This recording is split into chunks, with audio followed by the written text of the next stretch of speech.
Nous étions au fond de l'Afrique, gardiens jaloux de nos couleurs, quand sous un soleil magnifique, retentissait ce cri vainqueur. En avant, en avant, en avant. C'est nous les Africains qui arrivons de loin, venant de nos pays pour sauver la patrie. Nous avons tout quitté par engourdi foyer, et nous gardons au cœur une invincible ardeur, car nous voulons porter haut et fier le beau drapeau de notre France entière. Et si quelqu'un voulait nous séparer, nous saurions tous mourir jusqu'au dernier. Donc l'origine m'est venue, ça fait très longtemps. Dans les archives, j'ai trouvé un dicton, un proverbe africain qui disait marche, marche, marche, toi, point. Tant que tu marches, ton cœur marchera. Et là, j'ai eu l'idée de marcher dans l'Aisne, dans le but de découvrir les communes et en même temps d'apprendre sur sur la Première Guerre et la Deuxième Guerre, sur tous les événements qui sont déroulés ici dans l'Aisne. Donc, parce que l'Aisne aussi a été vraiment meurtrie pendant les deux guerres. C'est même avant ça même d'ailleurs. Donc ça m'a poussé de mieux découvrir l'histoire de l'Aisne et aller à la rencontre aussi des gens. J'ai toujours motivé même les gens à découvrir ce lieu de mémoire. J'en ai parlé à chaque fois que je marche et je rencontre des gens. Et je leur raconte l'histoire, ce qui s'est passé dans l'Aisne. Il y en a certains qui n'ont jamais connu le chemin de Dames. Donc de Paris, là où je travaille, j'ai ramené beaucoup de familles ici, parce qu'ils n'en ont jamais entendu. Et depuis lors, donc je suis motivé, je transmets la mémoire. Là, je ne fais que raconter ça. Et mes familles étaient tous impliquées dans les guerres, parce que je suis né dans une famille d'anciens militaires, d'anciens coloniaux. Donc c'est ça d'ailleurs qui m'a donné la motivation de faire mon service militaire. Je suis un ancien sous-officier de l'armée un peu. Donc je suis passionné de tout ce qu'ils me racontaient. Ils me racontaient de l'Europe, ils me racontaient la première fois qu'ils sont débarqués, comment ils ont été accueillis. Donc ils me racontaient que c'était un beau pays. Donc ils me racontaient beaucoup de choses et de là, je suis passionné. Voilà. Et depuis lors, j'ai commencé à marcher. Je marche le jour, je marche la nuit, je marche sur la pluie, je marche s'il neige, je marche pendant toutes les intempéries. Voilà, marcher, c'est se libérer, marcher, c'est la liberté, marcher, c'est avant vers l'avant. Et marcher aussi, c'est de se rappeler aussi de mon histoire. C'est encore l'histoire des tirailleurs sénégalais et l'histoire de mes parents qui se sont battus ici dans cette région. Et essayer de transmettre la mémoire à mon niveau. Voilà. Donc c'est pour cela que je ne fais que marcher. Marcher pour apprendre aussi. Marcher aussi, c'est méditer aussi. Marcher, c'est aussi ne pas oublier.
Bataille, il y a eu beaucoup de troupes africaines qui ont participé, aussi des troupes coloniales, ce qu'on appelle les tirailleurs sénégalais. Bon, si on entend tirailleurs sénégalais, ce sont les 8 pays qui composaient l'Afrique occidentale française.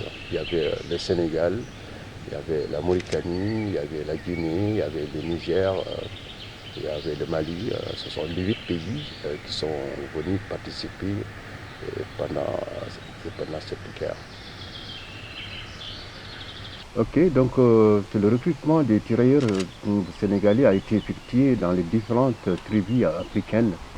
Parmi les tribus qui sont venues se battre ici, il y en avait des Peuls, il y en avait des Bambara, il y avait des Soninké, il y avait des Wolofs, il y avait des Sérères, il y avait des Soussous, il y avait d'autres tribus. C'est l'ensemble de ces troupes africaines que le général Mangin avait recruté, qu'on appelait la force noire. Donc ils ont suivi une formation à Saint-Louis du Sénégal, qui est l'ancienne capitale de l'Afrique occidentale française, qui était encore une commune aussi française. C'est à partir de Saint-Louis qu'on les a formés, on les a envoyés par bateau à Marseille. Parce qu'au départ, on les a promis avant qu'ils soient des citoyens à part entière, il faut qu'ils remplissent leur devoir. Donc le devoir, c'est de s'engager, c'est un devoir de verser du sang pour défendre la mère bonne patrie. Et à partir du moment où ils pourront jouir de tous leurs droits. Donc tant qu'on n'a pas fait de son service militaire, donc on ne peut pas être vraiment un bon citoyen à part entière. Donc il fallait être vraiment militaire, il fallait se battre.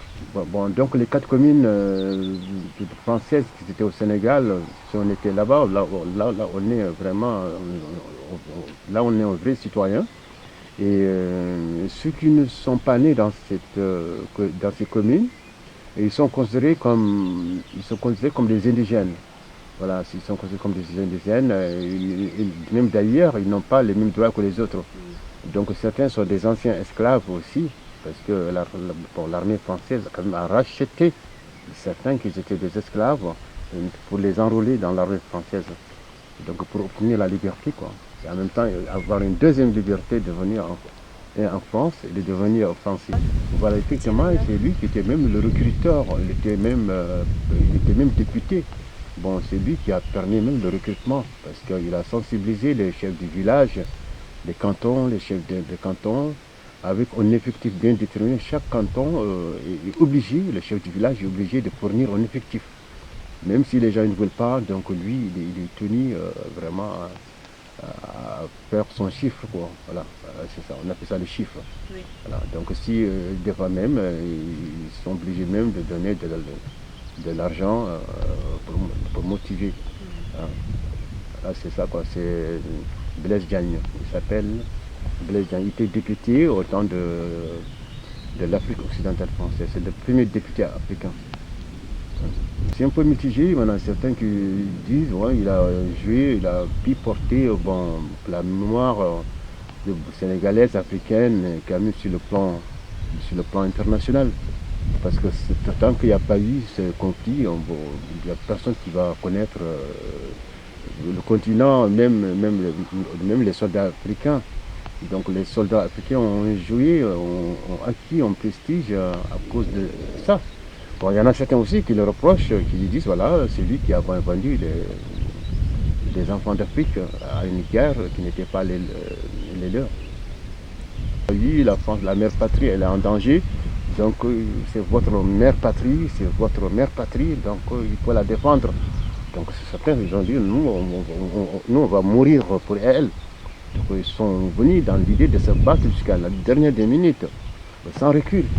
Ils ont tout laissé, ils ont laissé leur famille, ils ont laissé leurs champs, leurs poules, leurs moutons, tout cela, et ils sont venus se battre.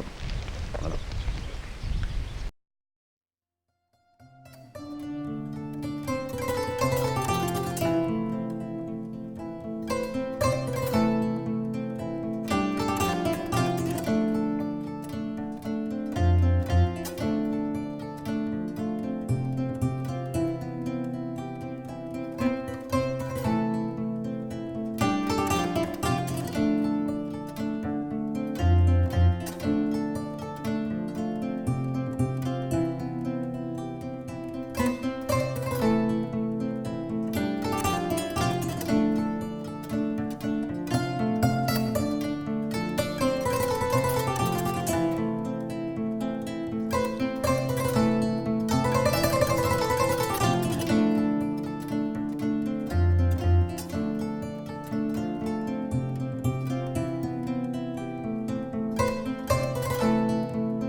eu la chance de servir avec eux. Ils ont tous une bonne appréciation, sont de bons soldats, disciplinés, ils sont aguerris. On pouvait faire confiance à eux, et puis ils sont des soldats en général qui ne se révoltaient guère. Donc, bon, eux, c'est la discipline. Bon, le chef, c'est le chef, tout ce qu'il a dit, là, on l'exécute. Voilà. C'était le soldat vraiment idéal, quoi, pour faire le job, quoi. Ils étaient initiés, ils appartenaient à des tribus guerrières. Donc il y avait toujours une façon de s'initier avant d'aller au combat. Bon, ils avaient des dons, même des dons magiques. C'est la raison la plupart du temps que certains même ils sont revenus au village sain et sauf, quoi. Bon, ils sont venus, ils ont participé à toutes les guerres, mais ils avaient des procédures de devenir même invisibles. Voilà. Aujourd'hui, si on rencontre ça avec quelqu'un, il va dire non, c'est impossible. Ils avaient ces dons de se transformer même en tourbillon. Donc, même beaucoup de choses. C'est là où les Allemands, quand même, ils avaient peur parce qu'ils avaient dit que ces gens-là, ils étaient des sorciers. Donc, pour se battre avec un sorcier, c'est pas facile. Voilà. Parce que même d'ailleurs, c'est dû même à leur bravure aussi, quoi. Bon, donc, c'est comme les forces spéciales. Donc, il y a certaines troupes qui sont bien aguerries, qui sont formées. Et en général, on envoie ces troupes-là pour être en première ligne. Donc les tirailleurs, ils étaient considérés même comme des forces spéciales, parce que c'est elles qui étaient en première ligne, quoi. Bon, les Allemands les attendaient parce que, comme que les Allemands ils étaient en avance par rapport aux renseignements, parce qu'ils avaient tous les renseignements, bon là ils attendaient, quoi. Donc ils étaient bien positionnés avec des mitrailleuses, et eux ils avaient des coupes-coupes, quoi. Là, ils avaient des coupes-coupes. Bon, sur le plan même du combat corps à corps, eux ils étaient les meilleurs. Parce qu'ils étaient les meilleurs en corps à corps. Bon, se faire en face en corps à corps avec un tirailleur, là déjà c'est perdu d'avance. Ouais. Il y avait beaucoup de chances, même pendant les grandes fêtes, par exemple les fêtes de fin d'année, le Noël. Là, ils échangeaient même des cadeaux. Bon, là, ils partageaient, ils faisaient la fête. Et bon, toutefois, quand la fête est finie, bon, donc on reprenait les combats. Voilà. Ça me rappelle l'opération du 16 avril 1917. Donc pour la première fois, les troupes africaines n'ont jamais connu la neige. Donc ils se sont battus avec des pieds qui sont gelés. Et là, vraiment, ils ont souffert beaucoup, quoi. D'après les témoignages que j'ai reçus, ils ont souffert parce que certains même, ils avaient même des doigts qui sont amputés. Parce qu'à force de marcher avec des godasses qui sont gelées, certains même sont morts même avant le début même de l'opération. Donc ils étaient incapables d'utiliser même le matériel qu'on les a dotés. Parce qu'ils ne savaient pas, la première fois même on les a dotés des masques à gaz, ils ne savaient pas. Des fois même ils se sont même battus avec pieds nus. Donc pour eux, les rangers, ça les gênait beaucoup. Parce que là, ils n'avaient pas l'habitude. Voilà. Ils ont été victimes des aléas de la nature, parce que même leur tenue n'était pas vraiment adaptée, quoi. Donc certains sont morts vraiment même avant l'opération. Ouais.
Bon, après la guerre, après la fin de la guerre, c'est là que les gens, bon, je parle des troupes africaines, même les troupes américaines aussi, elles ont pris conscience des droits qu'ils avaient par rapport que même les droits qu'ils ont acquis, même ou bien les droits que le peuple français donnait soldats à ces soldats.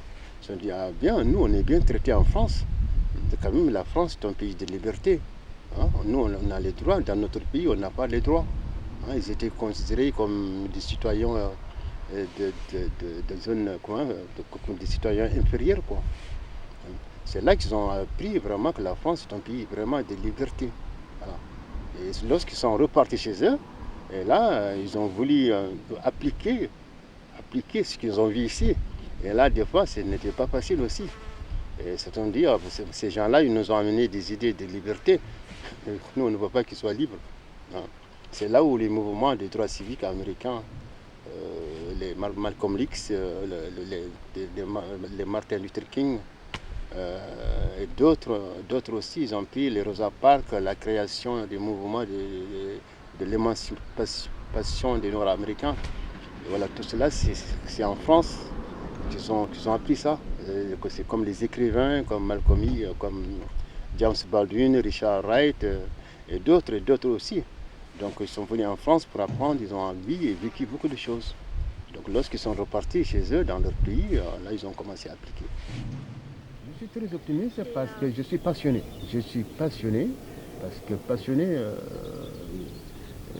par l'histoire, passionné aussi encore le pays, l'amour du pays dans lequel je vis maintenant. Donc on ne peut pas rester comme ça les bras croisés parce qu'il faut faire quelque chose. Et, bon, pour la fin de la Deuxième Guerre mondiale nous a appris beaucoup de choses. Il y a eu beaucoup d'enseignements. Et ces enseignements, il ne faut pas que ça se répète.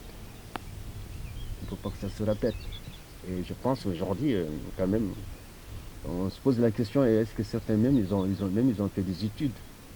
Hein, ils ont fait des études de l'histoire, hein, par rapport à leur discours. Et ça fait peur. Même la jeunesse africaine, il y a beaucoup de gens qui ne connaissent même pas les tirailleurs. Donc on voit quelqu'un qui est à l'université, il ne connaît pas leur histoire. Donc je me suis dit, bon, je vais m'engager dans ce cadre, les expliquer que quand même que la France a une dette à l'égard de ces gens. Donc une dette aussi de sa liberté. Parce qu'il y a eu beaucoup quand même de sacrifiés partout, hein, partout dans les régions, que ce soit même en Algérie, même en Afrique. Même en Afrique, ils ont utilisé ces gens-là pour découvrir le continent africain. Pour moi, le but de tout ce qu'on a fait depuis le commencement jusqu'à maintenant, c'est pour que les gens n'oublient pas que la mémoire, et que chacun de nous a une part de responsabilité de la transmission de cette mémoire. Cette mémoire, c'est quoi? C'est apprendre à vivre ensemble, c'est apprendre à se respecter. C'est la tolérance, parce que c'est la tolérance qui construit quelque chose. Parce que là, on a vu l'exemple de la Deuxième Guerre. L'exemple, on peut tirer, parce qu'elle ne fait même pas 70 ans. Ça fait 70 ans et quelques, on voit des choses quand même qui apparaissent. Il y a, tiens, est-ce que ces gens-là, ils ont compris? Est-ce que ces gens-là, ils ont compris tous ces millions de morts?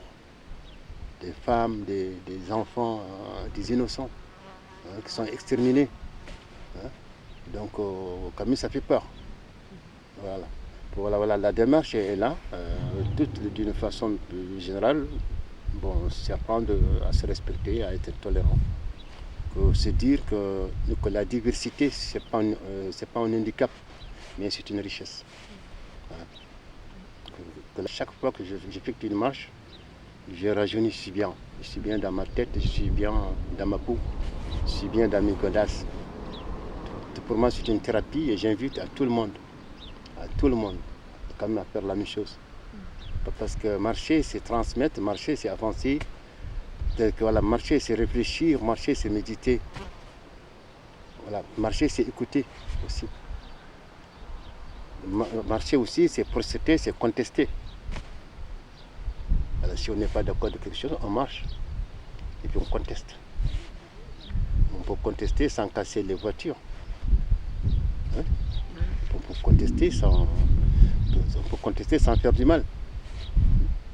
On dit, je suis pas d'accord, mais c'est pas que je ne suis pas d'accord seulement, je casse. Non. Pour moi, c'est pas de la pédagogie, ça. Il faut toujours communiquer.